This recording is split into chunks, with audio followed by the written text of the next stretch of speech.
কি মন খারাপ? তাহলে এই ভিডিওটা শেষ পর্যন্ত দেখো, কথা দিচ্ছি তোমার মন ভালো করার দায়িত্ব আমার। আর যদি ভালো না হয় তাহলে আমাকে আনফলো করে দিও। যাও, আজকে তোমাদের পাটের উপর শুয়ে গল্প শোনাবো, নাহলে ফিল আসবে না। তো ঘটনাটা হয়েছে কি, এক স্বামী বউরে বাজার থেকে একটা লাক্স সাবান কিনে এনে দিল। তো বউ বলল, ওগো এই সাবান কিসের জন্য আনছো? তখন স্বামী মুচকে একটা হাসি দিয়ে বলল, এই তুমি ভুলে গেছো নাকি, আজকে না তোমার আর আমার ম্যারেজ ডে। আমি তোমাকে কতটা ভালোবাসি, আর আমি কি তোমাকে একটা গোলাপ দিতে পারি? তাই তো আমি তোমার জন্য নিয়ে এসেছি হাজারো গোলাপের সুগন্ধে ভরা লাক্স সাবান।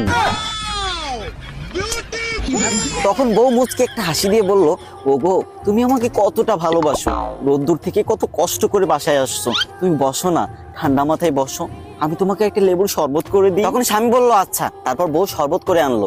শরবত খাওয়ার পর স্বামী তো বলল, বউ ও বউ এইটা কিসের শরবত, আমার গলাটা বড় হয়ে চলে গেল। তখন বউ মুচকে একটা হাসি দিয়ে বলল,